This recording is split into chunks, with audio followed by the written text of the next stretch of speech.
On the floor of Parliament, SSENYONYI came out to remind members of Parliament about the current abductions, that under a rogue regime, no one is safe, including those who support the regime. You remember the NUP activist, Damulira, was abducted until now. His body has never been seen anywhere. When SSENYONYI came out to say this, members of Parliament looked on. And the person who came out to confirm his arrest, and that is NABBANJA, later came out to deny that he was not talking about the same Damulira. SSENYONYI said these statements. Honourable Speaker, there is again a concern of human rights violations that are not ceasing. We talk about these issues, and many times we hope that government will move and do better. It does not happen. I am concerned, Honourable Speaker, about persons who are missing to date. Some belong to the NRM side, some belong to the opposition side. One of our colleagues, the Honourable Margaret Etilu, who is the Amuria woman member of Parliament, we were taking oath here with her, among others. We understand she was arrested on 23rd May before we went to elect the speakership. Her family, I've seen them in the media asking for the whereabouts of their person. Lawyers are asking where she is. We are asking, Honourable Speaker. Honourable Speaker, I'm leader of the opposition, but I should also be concerned when an NRM member, who is a colleague in this house, disappears and we don't know her whereabouts. It should concern all of us. Just like it should concern colleagues on the NRM side if it happens to any of us. So that's how I am concerned. Where is this member? Can government account for a member? This is happening to a member of Parliament. If she has committed any offense, Article 28(3) of our country's constitution provides very clearly somebody is innocent until they are proved guilty. Why is she not produced in court? Where is she being held? Take her to court. If she stole money, for example, I'm always speaking out against corruption, take her to court so that she gets charged. If she needs to go to jail, she goes there. But for now, can due process happen? Similarly, Right Honourable Speaker, there's a young man called Christopher Godi, also known as King Zare. He belongs to my political party. He was picked up by the military in Kamocha on 21st April. His whereabouts to date are not known. Why does government not want to follow the law? You see, even myself, even yourself as a leader, we can all be suspected to have committed an offense. But what does the law say? Why don't you produce people in court? When you abduct, and we call it abduct because you're not following the prescribed procedure of arrest. Right Honourable Prime Minister, why don't you want to follow the law? And Right Honourable Speaker, we were here at another time speaking about missing persons. There's a gentleman called John Bosco KIBALAMA. He was abducted on 3rd June 2019. It's been 7 years since. The Right Honourable Prime Minister told us KIBALAMA was arrested. Up to now, government has not accounted for KIBALAMA and 17 others. And we are adding on to that list.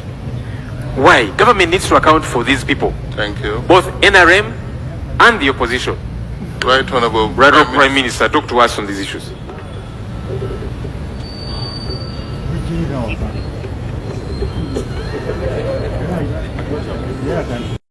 That is SSENYONYI, the able leader of opposition. First of all, when there is a rogue regime that doesn't follow the law, even when it wants to whip its own, they will do the abductions. There's an NRM MP SSENYONYI mentioned about. After his abduction, she was not seen anywhere, even up to now, and she has never been brought to court.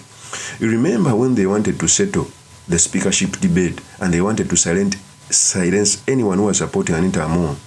Among the person who was abducted is the current minister, Justin Namere. It shows you that under a rogue regime, instead of a political context, is turned into a criminal context, and the state apparatus is used to abduct you. If you are doing politics and I come out to speak A, come out and speak B so that people can decide.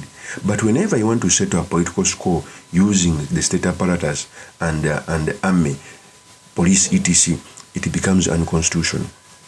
When SSENYONYI spoke about this, the Prime Minister NABBANJA denied Because NABBANJA once came out to say that they have Damuli in their custody, but he came out to deny that he was not speaking about Damuli. He said these statements. In 2021, while we are here, in a place called Kavule, there is our chairman called KIBALAMA, and that's the man I meant. Are you the one who wrote the Bible? Thank you. Is that the man who wrote the Bible? VP, Your Excellency, For the last 7 years. Lop, right Honorable Lop, allow the VP. That is Robin NABBANJA. Now he's denying that he was talking about a person from Kavule, another Damuli. Of course, it is politics that is at play. Maybe she realized that he made a mistake. He wanted to defend a regime that abducted Damuli. Not forgetting that she's the same person who said these statements.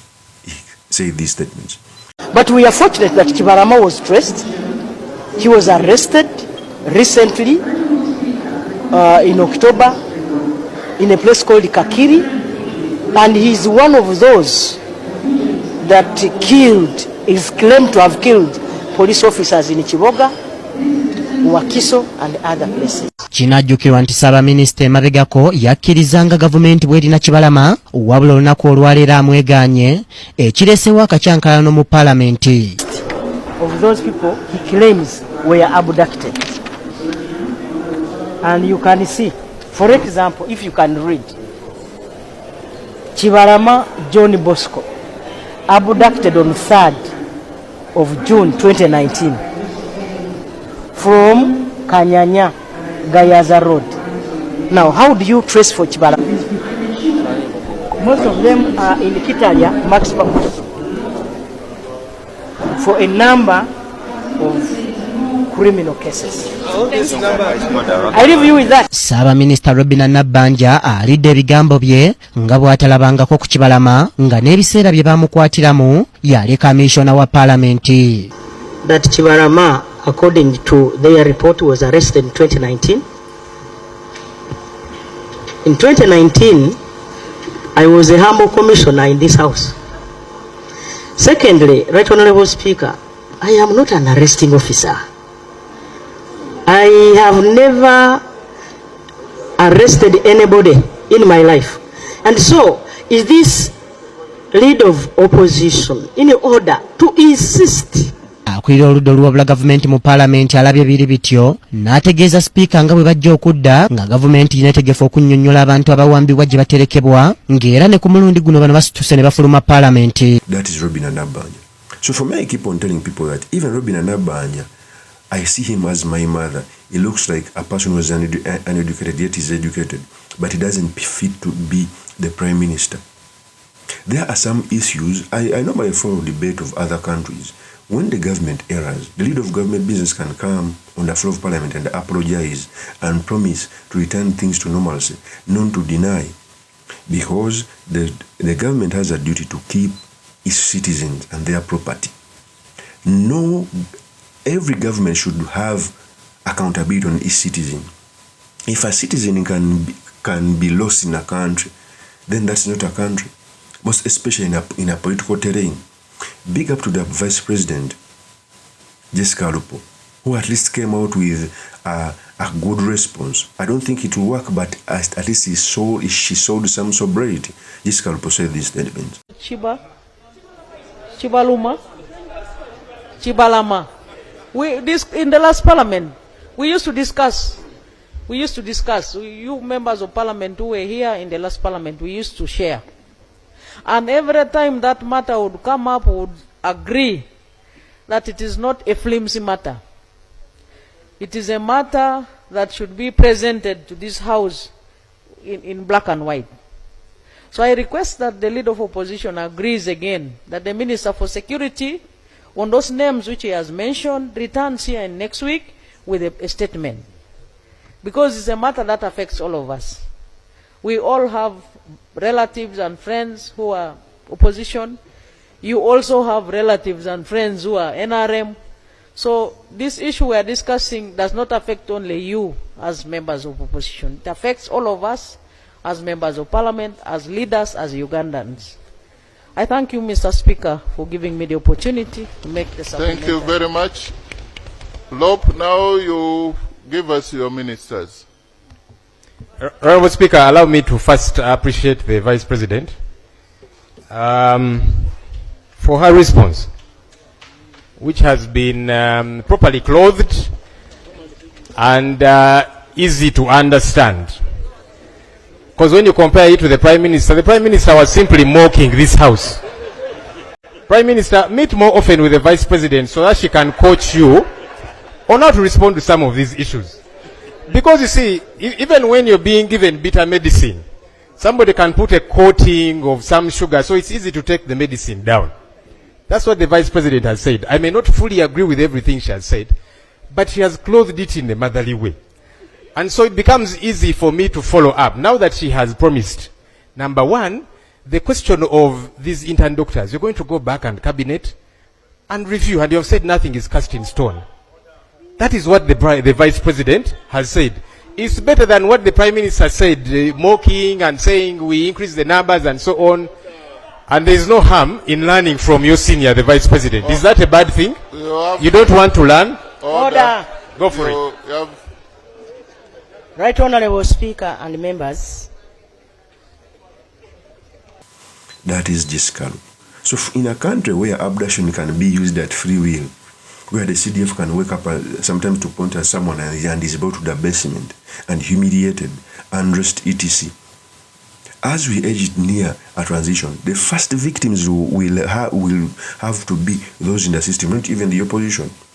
Because normally in a transition, the first victims are those in the system, before even those who are fighting for power come to attack the opposition. Trust me. And there is a way God has paid each and everyone who has come out to abdicate the duties of the Constitution. Their own regime has come out to make them suffer. The recent one is an internet among was so pompous. He presided over fake laws that we are fighting the opposition. Okay? He didn't discern between being a speaker and being a political activist on the floor of parliament. The same system that he presided over is the same system that took her down. So for me, I think the issue of abduction, arbitrary arrest, extradition killings in Uganda must be addressed sooner, because it will bring turmoil in this country. Of course, as my PM is truly, Mr. Makende Kabir Suleiman Magali. If you're into this channel, please subscribe, like, and comment so that I'm motivated to do more of such videos. I'll see you on another one. Peace.